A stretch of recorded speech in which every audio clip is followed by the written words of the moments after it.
Good morning students. तो how are you all. चलिए शुरू करते हैं हमारा नेक्स्ट एपिसोड। देखिए हम लास्ट एपिसोड में देख रहे थे कैरेक्टरिस्टिक्स ऑफ बोर्स मॉडल, और हमने कैरेक्टरिस्टिक में देखा था सबसे पहले रेडियस ऑफ बोर्स ऑर्बिट। ठीक है, रेडियस ऑफ बोर ऑर्बिट हमने निकाला था, आर का रिलेशन हमने निकाला था प्रिंसिपल क्वांटम नंबर के साथ, है ना। ये एन क्या होता है, ये एन को प्रिंसिपल क्वांटम नंबर बोलते हैं हम, और z is the atomic number. Okay, उसके बाद हमने निकाला था वेलोसिटी। फाइन, यहाँ से हमने निकाली थी दिस इज वेलोसिटी, ये रेडियस।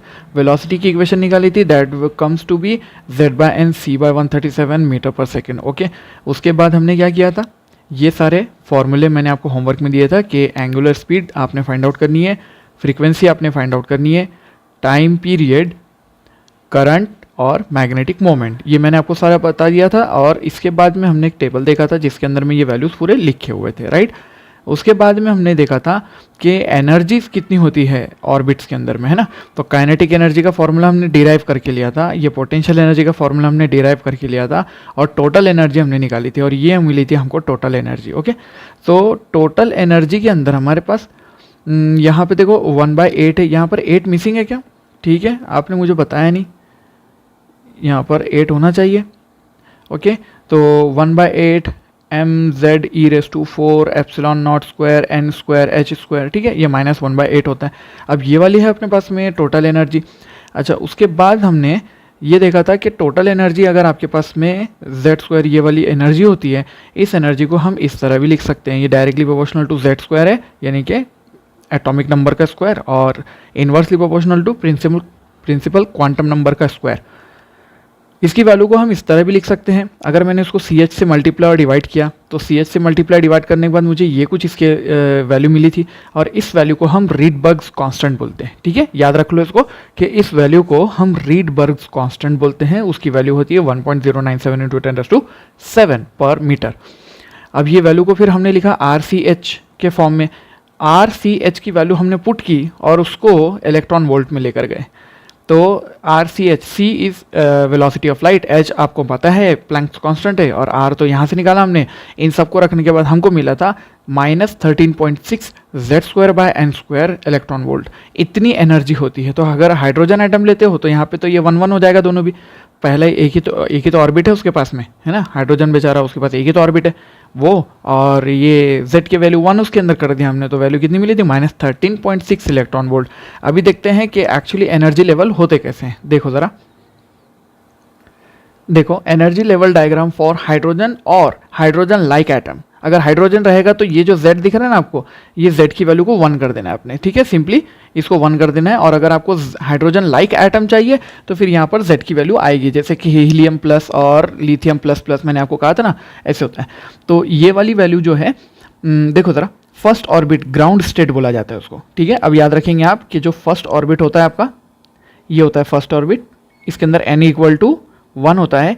इसकी जो इसको ग्राउंड स्टेट बोला जाता है। इसकी वैल्यू हमको मिली थी -13.6 इलेक्ट्रॉन वोल्ट, ठीक है, ये तो हमने निकाला ना, लास्ट स्लाइड में भी आपने देखा इसको। अगर हाइड्रोजन लाइक एटम की हम बात कर रहे हैं, यहाँ पर मैं लिखूंगा कि ये है hydrogen like atom, hydrogen like. तो हाइड्रोजन लाइक के अंदर में Z की वैल्यू आपको पुट करनी पड़ेगी, ये है ना, energy for H2 like atom, ठीक है, ऐसे लिख दिया यहाँ पे उसमें। और ये है, अब ये आयोनाइजेशन एनर्जी, मैं आपको बोलता हूँ ये क्या है, पहले ये समझ लो आप। तो n = 2, जब n = 2 होगा यानी कि सेकेंड ऑर्बिट है, सेकेंड ऑर्बिट इसको। अच्छा, अब ये जो है ना, ये ऑर्बिट और ये एक्साइटेड स्टेट, आप ये पॉइंट को समझो ज़रा, ये पॉइंट बहुत ही इंटरेस्टिंग है कि एक तो ऑर्बिट हम उसको पहला बोलते हैं, लेकिन एक्साइटेड स्टेट के नाम पे उसको हम ग्राउंड स्टेट बोलते हैं। ओके, और ऑर्बिट जो हमारा दूसरा होता है सेकेंड ऑर्बिट, उसको हम फर्स्ट एक्साइटेड स्टेट बोलते हैं, है ना। होता क्या है पता है, सुनो ज़रा, इलेक्ट्रॉन यहाँ पे है बेसिकली, आप क्या करते हो, एक फोटोन से एनर्जी देते हो, एक फोटोन के थ्रू आप क्या करते हो, एनर्जी देते हो। किसको देते हैं एनर्जी हम, ऑब्वियसली इस इलेक्ट्रॉन को एनर्जी देंगे हम। इस इलेक्ट्रॉन को जब आप एनर्जी देते हो, ऐसे ऐसे ऐसे, ये फोटोन आया, ये फोटोन आया, ये फोटोन ने जाकर आप इसको एनर्जी दिया। इसको एनर्जी देने के बाद ये क्या करता है, यहाँ से ऊपर चला जाता है जंप करके। जब ये नीचे वाले ऑर्बिट से ऊपर वाले ऑर्बिट में जाता है, मतलब वो एक्साइटेड स्टेट में चला जाता है। कौन से एक्साइटेड स्टेट में, तो वो ग्राउंड स्टेट पे था, वहां से वो फर्स्ट एक्साइटेड स्टेट में चला गया। ओके, फिर अगर उसको और एनर्जी मिलेगी तो फर्स्ट से सेकंड में जाएगा, सेकंड से थर्ड में जाएगा। लेकिन ऑर्बिट नंबर क्या होगा, देखो ऑर्बिट नंबर होगा कि वो पहले जब ग्राउंड स्टेट में था, जब वो डिफॉल्ट, ये डिफॉल्ट वैल्यू होती है, तो ग्राउंड स्टेट में था तो वो फर्स्ट ऑर्बिट में कहलाता था। जब वो फर्स्ट एक्साइटेड स्टेट में गया तो उसको सेकंड ऑर्बिट बोला जाता है। जब वो सेकंड एक्साइटेड स्टेट में जाता है तो जब थर्ड ऑर्बिट बोला जाता है। ये बहुत इंपॉर्टेंट है क्योंकि क्वेश्चन के अंदर इस तरह से दिया जाता है।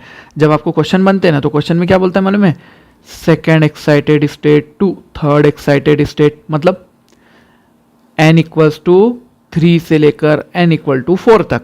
क्यों? क्योंकि सेकंड एक्साइटेड स्टेट मतलब ऑर्बिट नंबर 1 ज़्यादा होता है उसका, है ना। तो सेकंड एक्साइटेड मतलब ऑर्बिट नंबर 3, थर्ड एक्साइटेड मतलब ऑर्बिट नंबर 4। आप समझ रहे बात को? ठीक है, तो ये बात को समझ लो अच्छे से, यहाँ पे अच्छे से प्रिंसिपल क्वांटम नंबर के हिसाब से उसको हमने बोल दिया।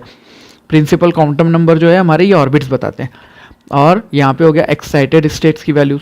ओके, अब जो एनर्जीज होती है, देखो ये एनर्जी कितनी होती जा रही है, देखो -13.6 इलेक्ट्रॉन वोल्ट।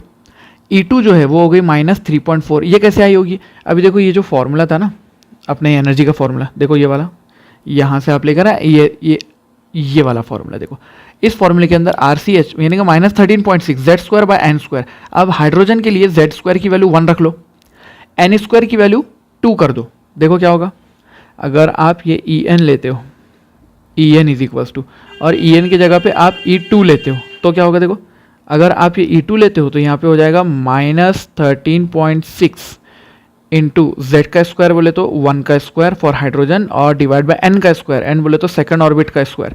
मैं सेकंड ऑर्बिट का स्क्वायर ले लेता हूँ तो ये कितना हो जाएगा, 4 से डिवाइड कर दिया आपने।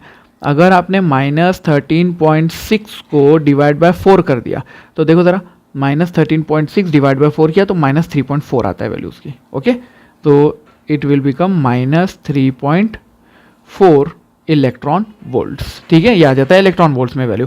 तो ये E2 की वैल्यू हो गई। इसी तरह अब अगर आप इसको जो है अगर E3 निकालना चाहते हो तो E3 में आपको क्या करना पड़ेगा, -13.6 इंटू 1 का स्क्वायर यानी कि Z का स्क्वायर हो गया। ये फॉर्मूला कौन सा लिया हमने, देखो फॉर्मूला ये वाला लिया हमने भाई। ओ भाई, ये फॉर्मूला लिया हमने, ये वाले फॉर्मूले से हमने कैलकुलेट किया तो ये वाला हो जाएगा -13.6।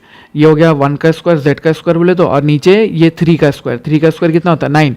जब आप इसको 9 से डिवाइड करते हो, 13.6 को, तो ये वैल्यू आती है -1.51। तो ये आ गए -1.51 इलेक्ट्रॉन वोल्ट्स। ओके, इस तरह से आपने कैलकुलेट किया हुआ है, इस तरह से सारा कैलकुलेट किया हुआ है। अगर मुझे E4 का चाहिए तो मैं क्या करूँगा, इसको n की वैल्यू को 4 रख के स्क्वायर कर दूंगा तो ये हो जाएगा 16, -13.6 डिवाइड बाई 16 है ना, तो 0.85 आता है, -0.85। तो ये वैल्यूज़ है, ये वैल्यूज़ को आप याद रख सकते हो। ठीक है, कम से कम आपको 5 वैल्यूज़ याद होनी चाहिए। यानी आपको E1 याद होना चाहिए, E1 की वैल्यू -13.6 इलेक्ट्रॉन वोल्ट है ना, फॉर हाइड्रोजन की बात हो रही है ये। और जब E2 निकालोगे तो -3.4 इलेक्ट्रॉन वोल्ट है ना, ऐसे आ जाएगा। E3 is equals to -1.51 electron volt. E4 is equals to -0.85 electron volt, और E5 इज इक्वल्स टू -0.54 होता है कुछ तो, है ना, इलेक्ट्रॉन वोल्ट। एक बार चेक कर लेना कैलकुलेट करके, इतनी वैल्यू आती है। और E6 पे जाओगे 0.38 पे चला जाते हो आप। ठीक है, तो ये कम से कम इतनी वैल्यूज आपको याद होनी चाहिए। ये है आपकी वैल्यूज E3, E4 और E इन्फिनिटी। इन्फिनिटी मतलब लास्ट ऑर्बिट, इन्फिनिटी मतलब आखिरी ऑर्बिट जो होगा उसका इन्फिनाइट ऑर्बिट, और इसकी एनर्जी 0 हो जाती है। ठीक है, इसकी एनर्जी कितनी हो जाती है, 0 हो जाती है, 0 इलेक्ट्रॉन वोल्ट एनर्जी हो जाती है उसकी। ओके, और यहाँ पर देखो अब मैं ये बताने लगा हूँ आपको कि आयोनाइजेशन एनर्जी किसको बोलते हैं। Ionisation energy from this level for hydrogen, यानी अगर ग्राउंड स्टेट से आप आयोनाइजेशन, ग्राउंड स्टेट देखो नाम क्या है, ग्राउंड स्टेट, उसकी आयोनाइजेशन एनर्जी निकालते हो तो इतनी है।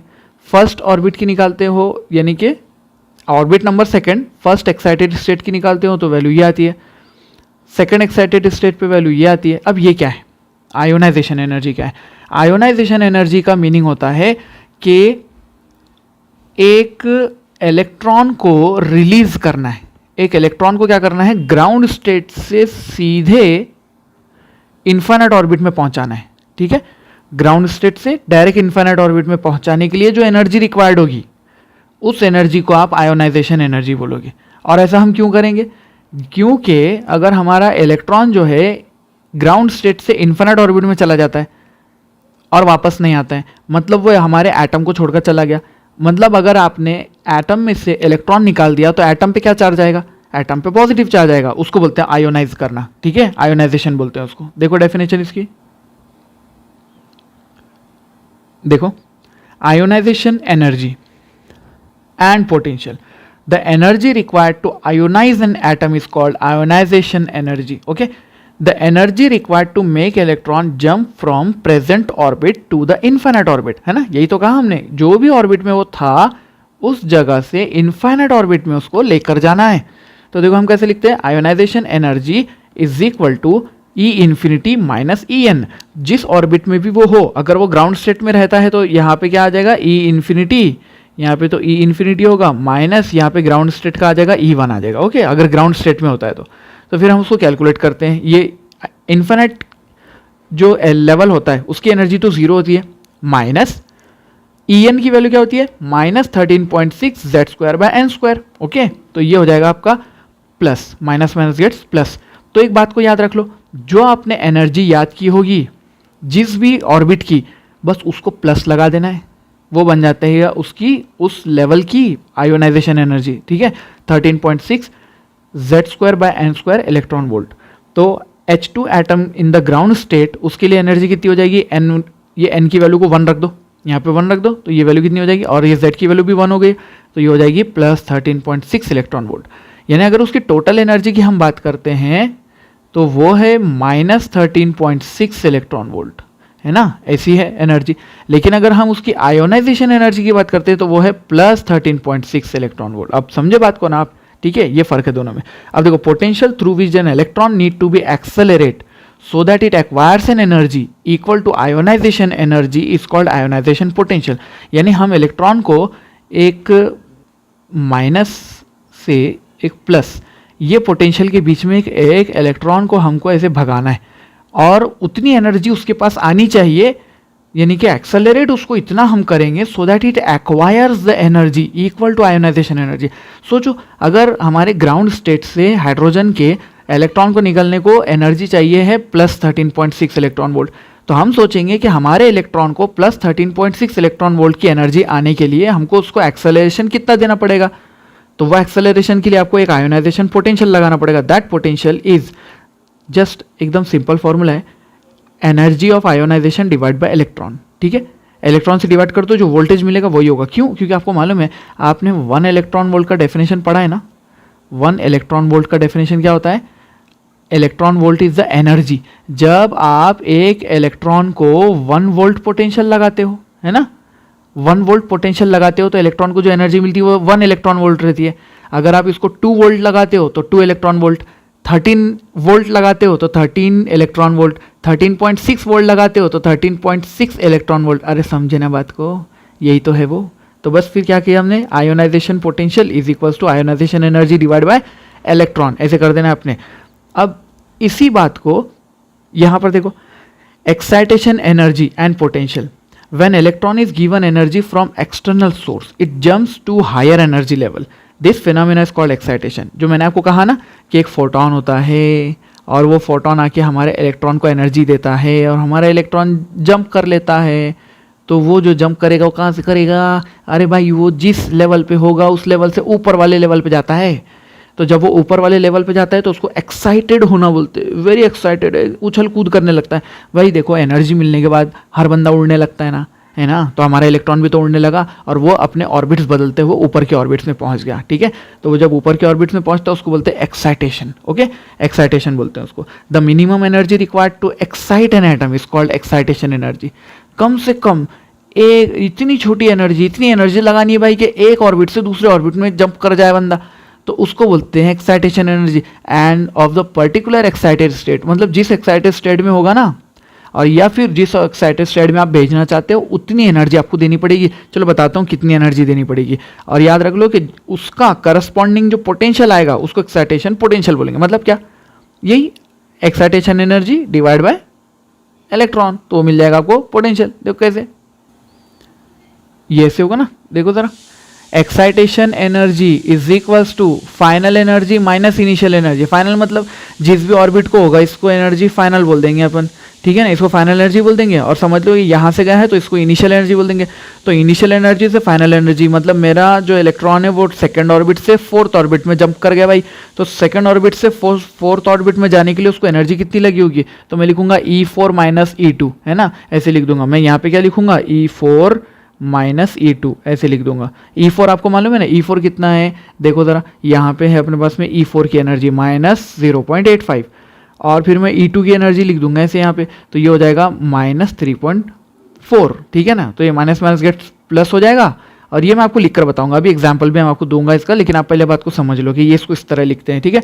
तो ये हो जाएगी final energy minus initial energy, और जब मैं ये दोनों का डिफरेंस लेता हूँ उतना मुझे प्रोवाइड करना पड़ेगा। अरे सिंपल बात है ना भाई, किसी भी ऑर्बिट में आप हो, आप समझो ये ऑर्बिट में हो, ये ऑर्बिट से आपको और ऊपर के ऑर्बिट में अगर जंप करके जाना है तो आपको करना क्या पड़ेगा, आपको सिंपली यहाँ से यहाँ अगर जंप करके जाना है तो इतनी एनर्जी का जो डिफरेंस आ रहा है ना यहाँ पर डेल्टा ई, जो यहाँ पे डिफरेंस बन रहा है एनर्जी का, उतना आपको खाना पड़ेगा। अगर जितना आप खाना खाओगे उतना आप ऊपर चढ़ोगे, समझो इतनी बात, बस आसानी से यही होता है। और यहाँ पर देखो एक्साइटेशन पोटेंशियल क्या होता है, excitation energy divide by electron, just simple, यानी कि एनर्जी को डिवाइड कर दिया इलेक्ट्रॉन से तो आपको वैल्यू मिल जाएगी उसके पोटेंशियल की। यही पॉइंट था हमारा इसके लिए भी ना, कौन से थे इससे पहले, आयोनाइजेशन के लिए, ठीक है। आयोनाइजेशन मतलब एक इलेक्ट्रॉन को, अब दोनों में फर्क समझ लो, आयोनाइजेशन और एक्साइटेशन में। आयोनाइजेशन में आप क्या करते हो, इलेक्ट्रॉन को ग्राउंड से इनफाइनाइट में पहुंचाते हो, इसको आयोनाइजेशन बोलते हैं, है ना, आयोनाइजेशन। और किसी भी ऑर्बिट में यहाँ से यहाँ, यहाँ से यहाँ, यहाँ से यहाँ, यहाँ से यहाँ, ऐसा किसी भी ऑर्बिट में जंप करने के लिए जो एनर्जी देते हैं उसको एक्साइटेशन एनर्जी बोलते हैं। आप समझे बात को, ठीक है।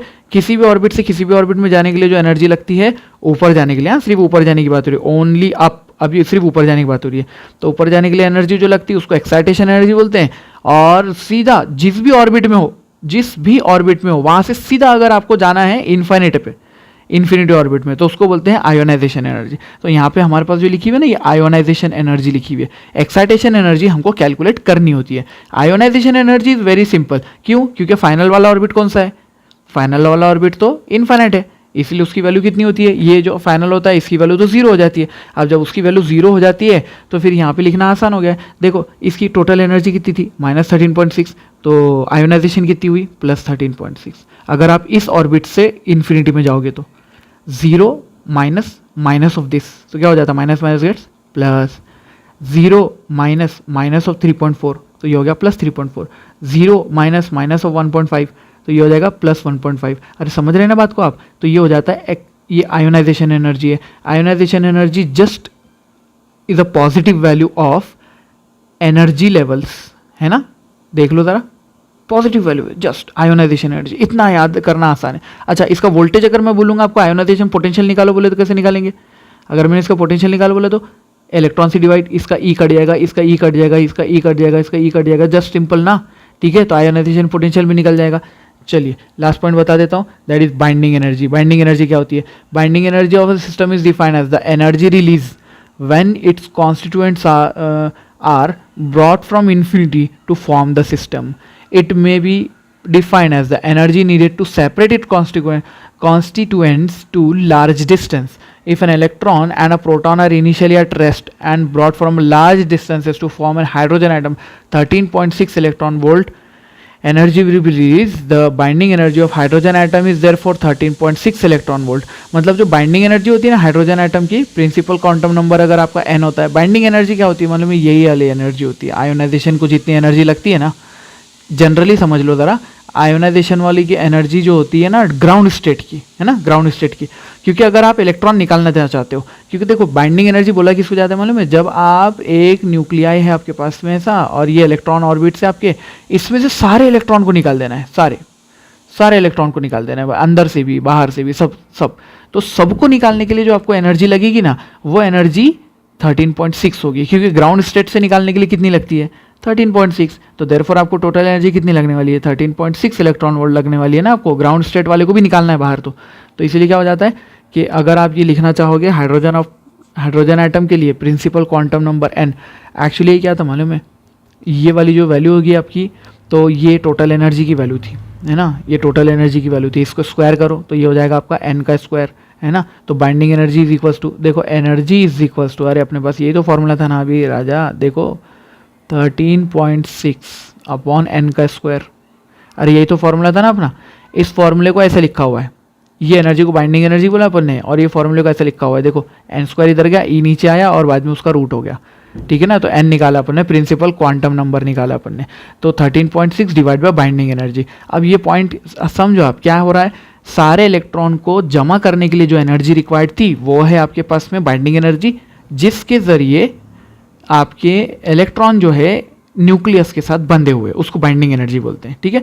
या फिर आप इलेक्ट्रॉन, सारे इलेक्ट्रॉन्स को निकाल देना उसमें से, यानी कि इफ एन इलेक्ट्रॉन और proton are initially at rest, अब हाइड्रोजन के अंदर तो एक इलेक्ट्रॉन एक प्रोटॉन है, वो अगर रेस्ट में है, उनको लार्ज डिस्टेंस से कहीं से लाया गया है और उनको यहाँ पर बांध दिया गया है एक दूसरे के साथ में, तो 13.6 एनर्जी विल बी रिलीज्ड। मतलब क्या होगा कि आपको जो वर्क डन करना पड़ा एक इलेक्ट्रॉन को इन्फिनिटी से लेकर आने में और सिस्टम में लगाने के लिए, जो वर्क डन करना पड़ा वो वर्क डन एनर्जी के फॉर्म में रिलीज होता है, and that energy is called as the binding energy, okay. या फिर आप ऐसे समझ लो कि मुझे इस इलेक्ट्रॉन को भी निकाल देना है बाहर, इन्फिनिटी तक पहुंचा देना है उसको, उसके लिए जो मुझे एनर्जी लगने वाली है that is called as the binding energy, okay.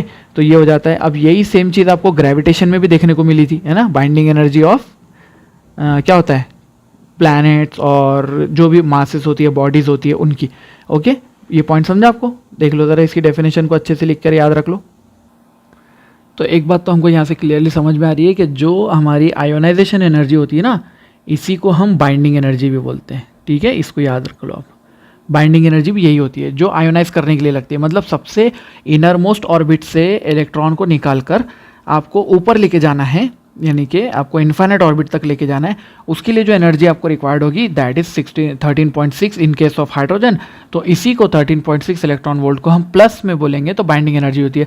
एक और फॉर्मूला आप ग्रेविटेशन से भी याद रख सकते हो कि बाइंडिंग एनर्जी जो होती है ना, ग्रेविटेशन में क्या है, binding energy is equals to minus of total energy, है ना, ऐसे हो जाएगा। और हमारी यहाँ पे टोटल एनर्जी खुद नेगेटिव है ना, टोटल एनर्जी खुद हमारी नेगेटिव है, तो नेगेटिव नेगेटिव क्या हो जाएगा, पॉजिटिव, तो बाइंडिंग एनर्जी इसलिए पॉजिटिव आती है, ठीक है। ये फॉर्मूला आप जो है तो ये याद रख सकते हो, क्योंकि ग्रेविटेशन में और यहाँ पे जो है फॉर्मूला है बिल्कुल सेम तो है, क्योंकि ग्रेविटेशन में हमारे प्लैनेट से जो घूम रहे हैं समझ लो सन के अराउंड में, वैसे ही यहाँ पर न्यूक्लियस के अराउंड में इलेक्ट्रॉन्स घूम रहे हैं, तो बिल्कुल ये सिमिलर सिस्टम होता है, बिल्कुल सोलर सिस्टम जैसे सिमिलर सिस्टम होता है, इसलिए यहाँ पर एनर्जी के जो फॉर्मूले लगते हैं वो बिल्कुल सेम होते हैं, ठीक है। अब देखो हमने आयोनाइजेशन एनर्जीज तो देख ली ना, पहले तो एनर्जीज ऑफ स्टेट्स भी देख ली, ये सारे स्टेट्स की एनर्जीज नेगेटिव वाली, आयोनाइजेशन एनर्जी उसको सारा पॉजिटिव कर देना। अब मैं यहाँ पे आपको एक्साइटेशन एनर्जी बताता हूँ, देखो ज़रा,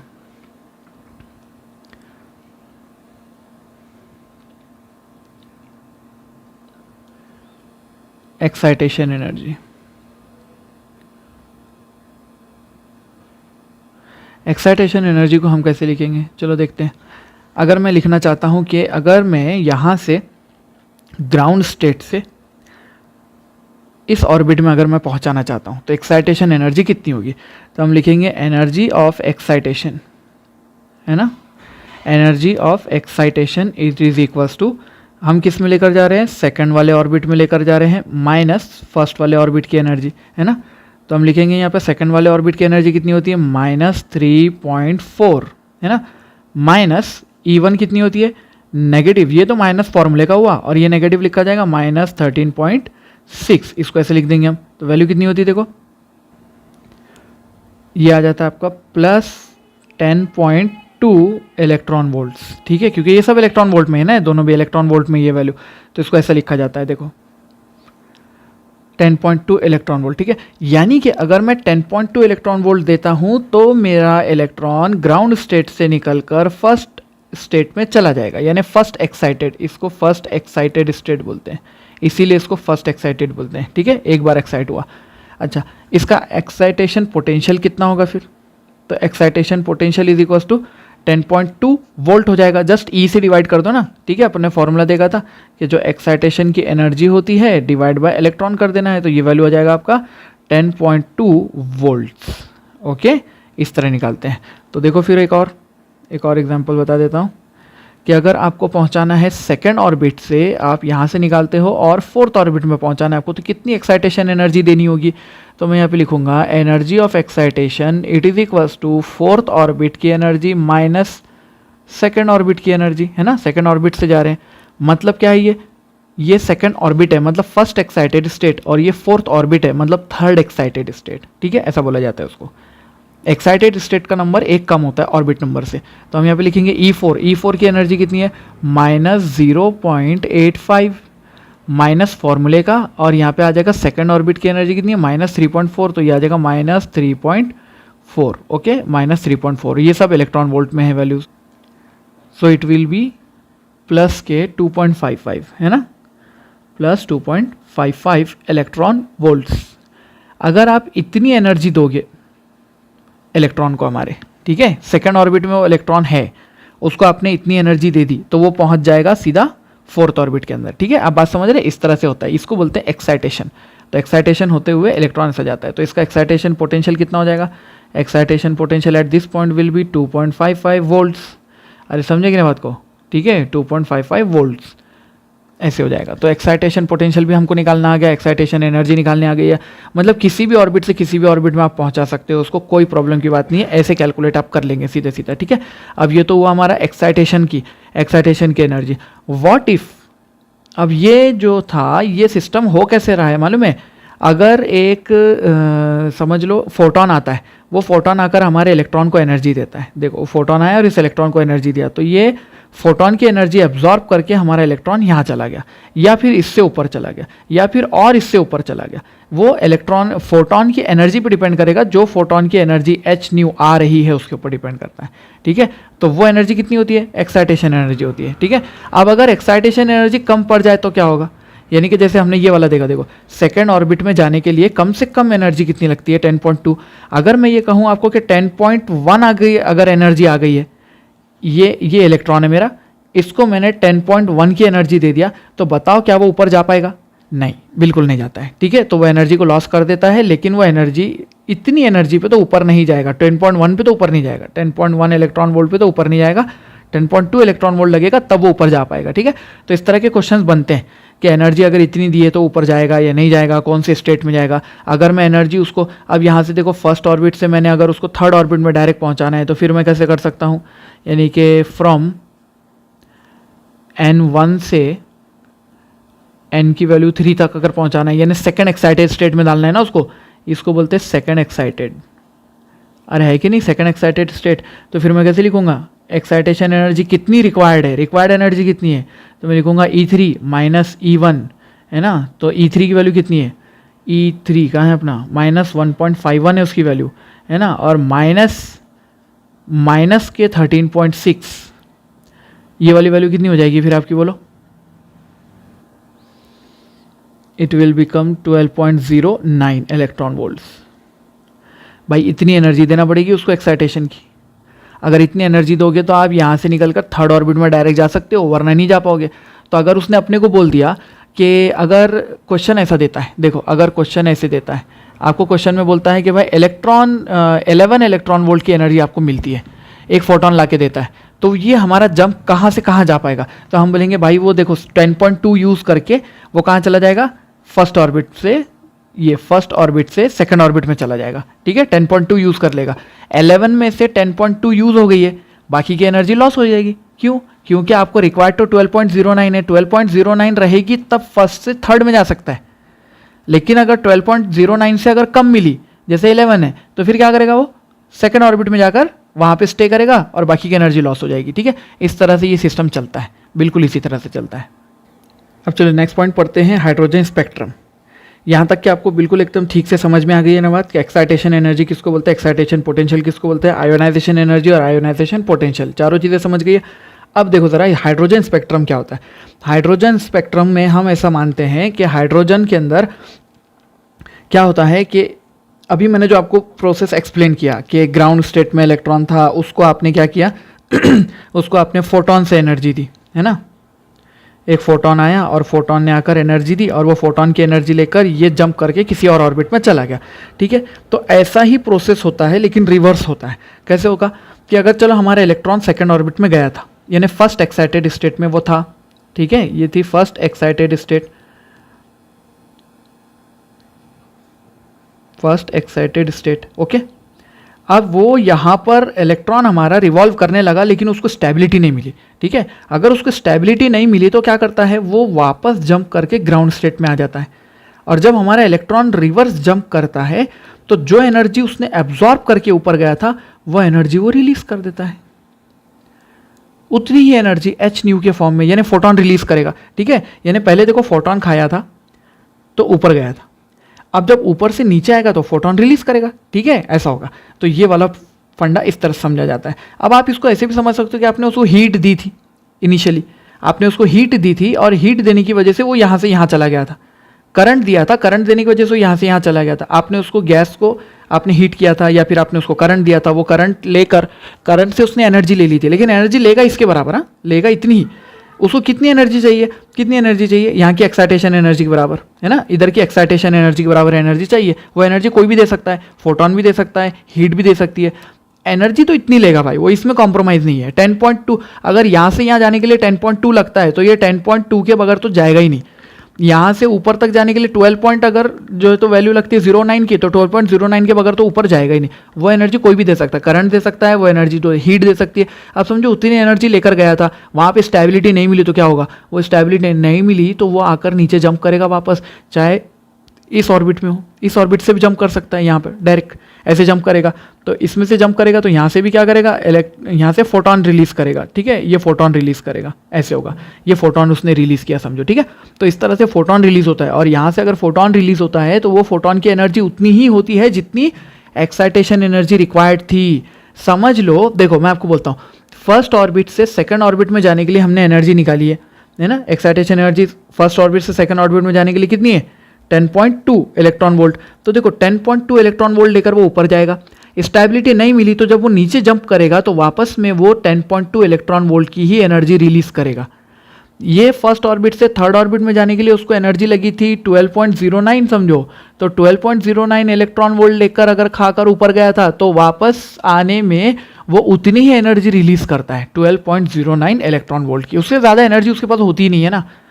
एक और पॉसिबिलिटी ऐसी थी कि 11 इलेक्ट्रॉन वोल्ट आपने उसको दिया तो वो ऊपर जाने के लिए सिर्फ 10.2 खर्च करेगा, बाकी की लॉस कर देगा। वो तो ऑलरेडी लॉस हो चुकी है ना, फिर तो 11 में से 0.8 की तो लॉस हो चुकी है, 10.2 यूटिलाइज हुई है। अब वापस जब जंप करेगा तो 11 नहीं निकालेगा भाई, वापस जब जंप करेगा तो सिर्फ 10.2 निकालेगा, क्योंकि उसने खाया उतना ही है, बाकी का छोड़ दिया था ना उसने एनर्जी को, ठीक है। ऐसा है, जितना खाया है उतना ही, आप समझ जाओ ना यार। तो वैल्यू ऐसी हो जाएगी यहाँ पर कि वो उतना ही आपको वापस देगा जितना वो लेकर गया था, बस, ठीक है, ऐसे हो जाएगा। अब ये पॉइंट को हमने और अंडरस्टैंड करना है एक और बात से। चलो इसका एक एनिमेशन दिखाता हूँ आपको। देखो अगर हम किसी भी मेटल को अगर हम उसको क्या करते हैं, हीट करते हैं, तो क्या होता है, उसमें से रेडिएशंस निकलती है, ठीक है, वेवलेंथ निकलती है, इलेक्ट्रोमैग्नेटिक रेडिएशन, और वो अलग अलग वैल्यूज़ की हो सकती है, ठीक है। अब देखो यहाँ पे होता क्या है कि अगर हम किसी को हीट करने के बजाय अगर हम उसको करंट दें तो भी तो वही होगा, फंक्शन तो वही होने वाला है, ठीक है। तो अगर हम देखते हैं कि एक हमारे पास में वाइट लाइट, ठीक है, और हमने उसको एक प्रिज्म से अगर पास थ्रू किया, तो प्रिज्म से पास थ्रू करने के बाद हमको क्या होता है, यहाँ पर एक स्पेक्ट्रम मिलता है, this is called spectrum, okay, ये स्पेक्ट्रम होता है। और ये स्पेक्ट्रम जो होता है इसके अंदर में क्लियर डिमार्केशन नहीं है, इसको कंटिन्यूस स्पेक्ट्रम बोलते हैं, ठीक है। वो लाइट का स्पेक्ट्रम था कंटिन्यूस।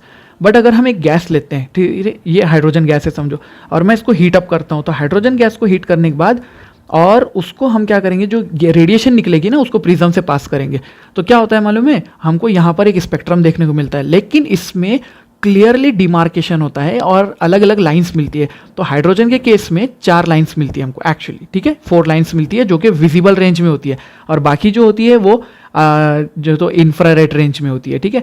तो इंफ्रारेड बोल सकते हैं उसको, या अल्ट्रावायलेट बोल सकते हो। अल्ट्रावायलेट के आगे मिलेगी इंफ्रारेड में, तो आपको ये वाला तो डायरेक्टली मिल जाएगा। ये इसके बाद में आपको जो विजिबल रेंज है हाइड्रोजन की, यानी बार्मर सीरीज हम उसको बोलेंगे, मैं आपको बताऊंगा ये सीरीजेस क्या होती है।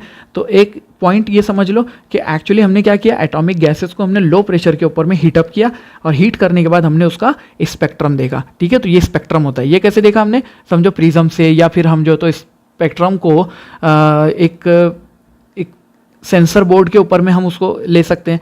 तो एक पॉइंट याद रखो, देखो no two elements can give the same line spectrum, ये इसको लाइन स्पेक्ट्रम बोलते हैं, ओके। और ऐसा दोनों भी, कोई भी गैसेस सिमिलर पैटर्न नहीं दे सकते, ठीक है, अलग अलग देते हैं, सबका अलग अलग जो तो फिंगरप्रिंट पैटर्न है उसको हम बोल सकते हैं यहाँ पर।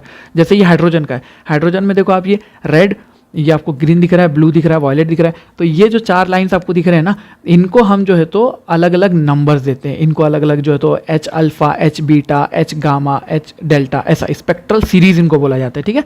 तो ये होती है स्पेक्ट्रल सीरीज, मतलब स्पेक्ट्रल लाइंस। अब आप समझे ना स्पेक्ट्रल लाइंस किसको बोलते हैं।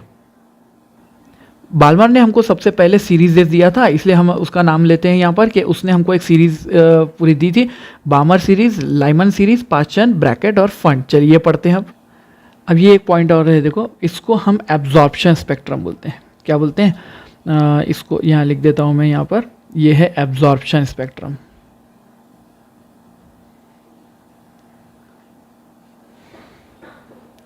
ये 2 चीज़ों का आपने अलग से याद रखना है, एब्जॉर्प्शन स्पेक्ट्रम और एक जो इससे पहले हमने देखा वो था इमिशन स्पेक्ट्रम। इमिशन स्पेक्ट्रम में क्या होता है सुन लो ज़रा। इमिशन स्पेक्ट्रम में मतलब कि ये जो ऑर्बिट्स है ना आपके, अगर ऑर्बिट में इलेक्ट्रॉन ऊपर के ऑर्बिट से नीचे के ऑर्बिट में जंप करता है तो ये इमिट करता है ना, फोटोन इमिट करता है, इसलिए इसको इमिशन स्पेक्ट्रम बोलते हैं, इमिशन स्पेक्ट्रम।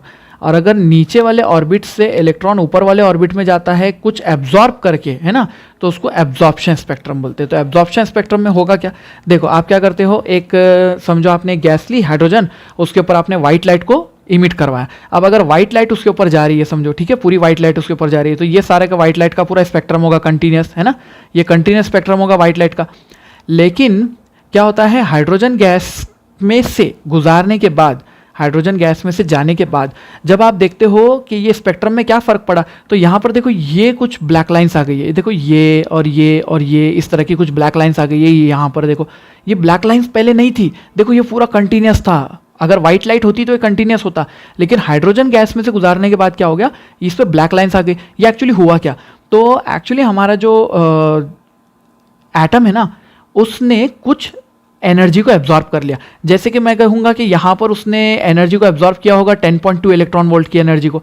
10.2 की क्यों करा होगा, 10.2 की एनर्जी लेकर वो फर्स्ट से सेकंड ऑर्बिट में जा सकता है, तो 10.2 की एनर्जी को एब्जॉर्ब कर लिया। एनर्जी को कैसे लिखते हैं, एनर्जी का फॉर्मूला होता है एच न्यू, है ना, एच न्यू फॉर्मूला होता है, या फिर एच सी अपॉन वेवलेंथ ऐसा लिख देंगे, एच सी अपॉन वेवलेंथ ऐसे लिख देंगे।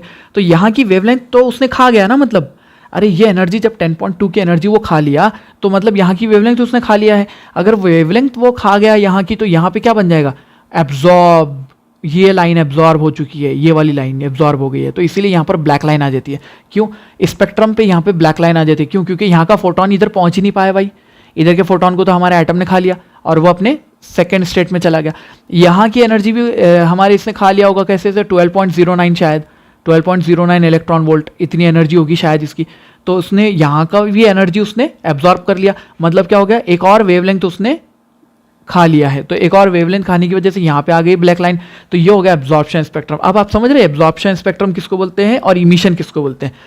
एब्जॉर्प्शन स्पेक्ट्रम के अंदर पूरे स्पेक्ट्रम में से कुछ ब्लैक लाइंस आपको दिखाई देंगी, तो उसको आप एब्जॉर्प्शन स्पेक्ट्रम बोलोगे, है ना, सही बात है। और जो इमिशन स्पेक्ट्रम होगा, इसका नाम मैं लिख देता हूँ इमिशन स्पेक्ट्रम, ठीक है, ये इमिशन स्पेक्ट्रम है हमारा।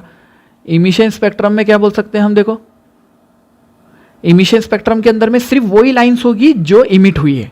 आप समझे आप बात को, गैस में से ये वाली वेवलेंथ इमिट हुई है, ये वाली वेवलेंथ भी इमिट हुई है, ये वाली वेवलेंथ भी इमिट हुई है, तो जो इमिट हुए सिर्फ वही दिखाई देते हैं स्पेक्ट्रम में, तो उसको हम बोलते हैं इमिशन स्पेक्ट्रम। और एब्जॉर्प्शन स्पेक्ट्रम में क्या होता है, पूरे स्पेक्ट्रम में से जो मिसिंग है वो ब्लैक वाले दिखाई देते हैं, तो उसको बोलते हैं एब्जॉर्प्शन स्पेक्ट्रम। दोनों चीज़ें आपको अच्छे से समझ में आ रही है। चलिए ठीक है, पढ़ते हैं सीरीजेस, स्पेक्ट्रल लाइन सीरीजेस क्या होती है। देखो बाल्मर्स इंपेरिकल फार्मूला, जेकब बाल्मर ने क्या करा, एक्चुअली इंपेरिकल एक फार्मूला दिया फॉर स्पेक्ट्रल लाइन ट्रांजिशन। उसने क्या बोला कि अगर आपके पास में एक इलेक्ट्रॉन है, वो यहाँ पे है, ठीक है, और वो इलेक्ट्रॉन को आप क्या करते हो, फोटोन से एनर्जी देते हो, ठीक है, जैसे भी आपने उसको एनर्जी दी एच न्यू नाम की, और एच न्यू एनर्जी लेने के बाद ये आपका इलेक्ट्रॉन जंप करके अगले ऑर्बिट में चला गया। इस ऑर्बिट का नंबर समझ लो दे देते हैं, इस ऑर्बिट को n1 बोल देते हैं, इस ऑर्बिट को n2 बोल देते हैं। तो यहाँ की एनर्जी हो जाएगी आपकी E1 और यहाँ की एनर्जी हो जाएगी आपकी E2। तो कितनी एनर्जी होगी, तो हम बोलेंगे कि delta E is equals to, यहाँ पे लिखा जाएगा E2 माइनस E1, है ना, ऐसे लिखा जाएगा। बट पहले हमको E का फॉर्मूला मालूम है, ई का फॉर्मूला क्या होता है, देखो ज़रा, ई का फॉर्मूला हम देते हैं, माइनस तो होता ही है RCH है ना, Z² अपॉन n का स्क्वायर। अरे ये था ना फॉर्मूला आपका Z² अपॉन n स्क्वायर। अब ये ऐसा फॉर्मूला था आपका, तो इस फॉर्मूले को जब हम यहाँ रखेंगे तो ये फॉर्मूला कैसे बन जाएगा, देखो ज़रा, ये बन जाएगा delta E is equals to minus RCH, ये आ जाएगा आपका कॉमन, Z² भी बाहर आ जाएगा और यहाँ पे आप लिख दोगे 1/n1 का स्क्वायर माइनस n2 का स्क्वायर। ऐसा कर सकते हैं ना अपन, देखो ज़रा, ऐसा लिख सकते हैं ना हम, देखो माइनस RCH Z² 1/n2 का स्क्वायर, E2 लिख रहे हैं ना अपन, E2 माइनस E1, तो 1/n2 का स्क्वायर माइनस 1/n1 का स्क्वायर। अगर ये माइनस को अंदर पहुंचा दिया तो ये हो जाएगा माइनस में और ये हो जाएगा प्लस में, तो ये हो गया 1/n1 का स्क्वायर माइनस 1/n2 का स्क्वायर। n1 मतलब ये आपका ऑर्बिट जहाँ से आप जंप लिए हो, n2 मतलब हायर ऑर्बिट, ठीक है। तो यहाँ पे n1 जो होगा हमारा, n1 हम लोअर ऑर्बिट की बात करेंगे, लोअर ऑर्बिट, ओके, और n2 बोले तो हायर ऑर्बिट। अब अगर आपको ये कंफ्यूज हो रहा होगा प्रिंसिपल क्वांटम नंबर के साथ, क्योंकि वो भी n में ही होते हैं, तो आप क्या करो, ये फॉर्मूले को ऐसे याद कर लो, ये फॉर्मूले को आप लिख लो, ऐसे लिख लेते हैं कि delta E is equals to RCH/Z², यहाँ पे ले लो 1/p का स्क्वायर माइनस 1/n का स्क्वायर, NM ले लो, PM ले लो, कुछ भी ले लो, ये P आपका हो जाएगा फिर यहाँ पे लोअर ऑर्बिट है ना, ऐसे हो जाएगा, P तो लोअर ऑर्बिट और N तो हायर ऑर्बिट, ऐसा हो जाएगा आपका, N तो हायर ऑर्बिट में जंप किया, ठीक है। अब इसकी वैल्यू को पुट करते हैं, तो डेल्टा ई की वैल्यू को हम क्या बोलते हैं, डेल्टा ई की वैल्यू तो हम h बोलते हैं ना, h is equals to RCH की वैल्यू कितनी होती है, ये तो अपने को पता है, ये 13.6 होती है ना, 13.6 Z² और बाकी वैल्यू तो वैसे ही होगी, बाकी वैल्यू है n1 का स्क्वायर माइनस n2 का स्क्वायर, ओके, ऐसे हो जाएगा। फिर हम h को क्या पुट कर सकते हैं, देखो ज़रा, हम ये टोटल एनर्जी को h से आगे डिवाइड कर देते हैं, तो मेरे पास वैल्यू क्या आने वाली है, देखो ज़रा, ठीक है, ऐसी इक्वेशन आ जाएगी ना। फ्रीक्वेंसी बोले तो क्या आ जाएगा, देखो ये वाली इक्वेशन, यहाँ से लिए अपनी इक्वेशन, ऐसे डेल्टा ई को क्या लिखा अपन ने, h न्यू लिखा, h इधर चला गया, h गेट्स कैंसिल, बचा RCZ², मतलब अपने पास ये एक रिलेशन भी तो आता है और ये एक रिलेशन भी आता है, RCZ² 1/n1² माइनस 1/n2²। एक और रिलेशन आ सकता है इसका, अगर हमने लिखा देखो कि delta E is equals to RCZ² 1/n1 का स्क्वायर माइनस 1/n2 का स्क्वायर, है ना, ये फॉर्मूला मैंने लिखा। और इसके बाद मेरा दिल करा कि मैं इसको लिख देता हूँ HC/λ, तो मैंने इसको लिख दिया HC/λ इज इक्वल्स टू, तो ये हो जाएगा h कहाँ गया यहाँ का, सॉरी यहाँ पे एक h था, RCH/Z² और यहाँ पे हो जाएगा 1/n1 का स्क्वायर माइनस 1/n2 का स्क्वायर, है ना, ये हो जाएगा वैल्यू। तो अगर मैंने फिर यहाँ से HC को कट कर दिया तो मेरे पास में 1/λ की इक्वेशन क्या बन रही है, फिर ये हो जाएगी वेवलेंथ तो spectral line is equals to 1/λ is equals to, यहाँ से बचेगा सिर्फ RZ² और यहाँ पे बचेगा 1/n1 का स्क्वायर माइनस 1/n2 का स्क्वायर। n1 क्या है, लोअर ऑर्बिट, और n2 क्या है, हायर ऑर्बिट। वैल्यू याद रख लेनी है इसको। ये हो गया आपका वेवलेंथ का फॉर्मूला, ठीक है। ये वेवलेंथ का फॉर्मूला आपने याद रखना है, इसको बाल्मर्स इंपेरिकल रिलेशन बोलते हैं। तो ये है अपना बाल्मर का रिलेशन, ये रिलेशन उसने दिया है फ्रीक्वेंसी ऑफ स्पेक्ट्रल लाइन, जो स्पेक्ट्रल लाइन इमिट हो रही है ना उसकी फ्रीक्वेंसी के लिए दिया। अब क्या हो जाएगा, यहाँ पर कुछ सीरीजेस बनेंगे। अब वो सीरीजेस कैसे होंगे, चलो देखते हैं, सीरीजेस देखते हैं। अब देखो इस बात को ध्यान से, ये है हमारा न्यूक्लियस और ये न्यूक्लियस के अराउंड में ये है ऑर्बिट्स, ये है n इक्वल टू 1 2 3 4 5 6, ये आपके क्वांटम नंबर, ठीक है, प्रिंसिपल क्वांटम नंबर। अब देखो होता क्या है, किसी भी ऑर्बिट से, देखो फर्स्ट ऑर्बिट ये वाला है आपका, है ना, ये वाला फर्स्ट ऑर्बिट है आपका, फर्स्ट ऑर्बिट, ये है सेकंड ऑर्बिट, सेकंड से फर्स्ट में, थर्ड से फर्स्ट में, फोर्थ से फर्स्ट में, फिफ्थ से फर्स्ट में, उसके बाद से फर्स्ट में, उसके बाद से फर्स्ट में, किसी भी ऑर्बिट से आपने अगर फर्स्ट ऑर्बिट में जंप करी है तो इस सीरीज को हम लाइमन सीरीज का नाम देते हैं, ठीक है, ऐसा बोल देते हैं।